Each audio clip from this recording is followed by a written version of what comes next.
ஆஸ்திரேலியாவுக்கு எதிரான 4வது டெஸ்ட். ஆஸ்திரேலியாவின் பந்துவீச்சை கிழித்து தொங்கவிட்ட ஹிட்மேன் பிரெயின் லாராவின் உலக சாதனை காலி. உலக அளவில் குவியும் பாராட்டு மழை. அதாவது இந்தியா மற்றும் ஆஸ்திரேலியா அணிகளுக்கு இடையே தற்போது 5 போட்டிகள் கொண்ட பார்டர் கவாஸ்கர் டிராபி டெஸ்ட் தொடர் நடைபெற்று வருகிறது.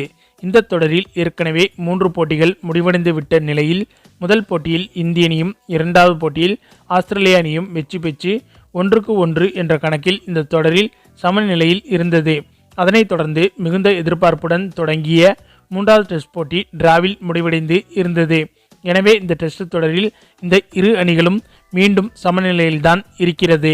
இதனால் மீதம் இருக்கும் 2 போட்டிகளில் அடுத்த போட்டியில் இந்த இரு அணிகளில் ஒரு அணி வெற்றி பெற்றுவிட்டால் அதற்கு அடுத்த போட்டியை டிரா செய்து இந்த தொடரை வெல்வதற்கு முயற்சி செய்யும்.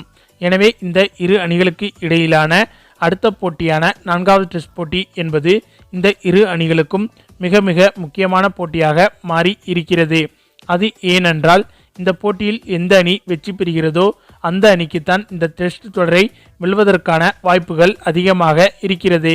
அதற்கு காரணம் டெஸ்ட் போட்டிகளை பொறுத்தவரையில் வெற்றி பெறுவது என்பதுதான் கஷ்டமே தவிர டிரா செய்வது என்பது ரொம்பவே ஈஸி தான். எனவே அடுத்த போட்டியில் எந்த அணி வெற்றி பெறுகிறதோ அந்த அணி 2-1 என்ற கணக்கில் முன்னிலை பெற்றுவிடும். அப்படியாக முன்னிலை பெறும் அணி 5வது மற்றும் கடைசி டெஸ்ட் போட்டியை டிரா செய்தாலே இந்த டெஸ்ட் தொடரை வென்றுவிடலாம்.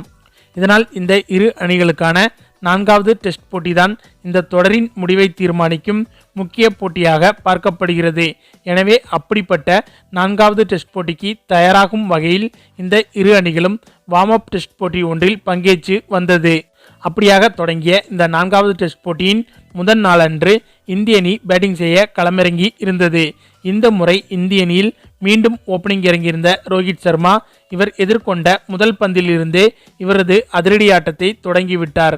அதாவது இந்த போட்டியில் இவரது அணுகுமுறை என்பது ஆஸ்திரேலிய பவுலர்களை துளி அளவுக்கு கூட மதிக்கவே இல்லை என்பது போலதான் வெளிப்பட்டது. அந்த அளவுக்கு ஆஸ்திரேலிய அணியின் நட்சத்திர பவுலர்களான Mitchell Starc, Nathan Lyon, Pat Cummins போன்ற உலகின் முன்னணி பவுலர்கள் பந்து வீசிய போதும் கூட இவர்களின் ஒவ்வொருவரின் ஓவர்களிலும் குறைந்தது 20 முதல் 24 ரன்களை பறக்கவிட்டு கொண்டிருந்தார் நம்ம ரோஹித் சர்மா. அதோடு இது T20 மேட்ச் கிடையாது, டெஸ்ட் மேட்ச். ஆக இந்த டெஸ்ட் போட்டியவே T20யை மிஞ்சும் அளவுக்கு இவரது அதிரடியில் மிரட்டியிருந்தார் நம்ம ரோஹித் சர்மா. இவர் இந்த அளவுக்கு அதிரடியாக விளையாடியதற்கு முக்கிய காரணமே ஆஸ்திரேலிய அணிக்கு எதிரான மீதம் இருக்கும் 2 டெஸ்ட் போட்டிகளில் வெற்றி பெற்றால்தான் டெஸ்ட் உலகக்கோப்பை இறுதிப் போட்டிக்கு இந்திய அணி தகுதி பெற முடியும். எனவேதான் ரோஹித் சர்மாவின் அதிரடி என்பது இந்த போட்டியில் மகா விஸ்வரூபமாக வெளிப்பட்டு இருந்தது. மேலும் இந்த போட்டியில் இவர் மட்டுமே தனி ஆளாக 408 ரன்களை எடுத்திருந்தார். எப்படி 408 ரன்கள்? இதில் 27 சிக்சர்களும் 36 பவுண்டரிகளும் அடங்கும். அந்த அளவுக்கு இவர் இந்த மேட்சில் சும்மா ருத்ர தாண்டவமே ஆடிவிட்டார். இதனால் பிரெயின் லாராவின் 400 ரன்கள் என்ற அந்த உலக சாதனையையும் அசால்ட்டாக தட்டி எறிந்துவிட்டார் ரோஹித் சர்மா. மேலும் பேட்டிங்கில் நம்ம ரோஹித் சர்மா இந்த அளவுக்கு அதிரடியான ஃபார்மிற்கு திரும்பியிருப்பது என்பது இந்திய அணிக்கு மிகப்பெரிய அளவில் நல்ல பலன்களை கொடுக்கும். ஓகே ஃப்ரெண்ட்ஸ், ரோஹித் சர்மாவின் இத்தகைய வெறித்தனமான பேட்டிங் பற்றி உங்களுடைய கருத்துக்களையும் மறக்காமல் கமெண்ட்ல சொல்லுங்க. மேலும் இந்த வீடியோ பிடிச்சிருந்தா லைக் அண்ட் ஷேர் பண்ணுங்க, நம்ம சேனல் சப்ஸ்கிரைப் பண்ணுங்க, கூடவே பெல் பட்டனையும் கிளிக் பண்ணுங்க. தேங்க்ஸ் ஃபார் வாட்சிங்.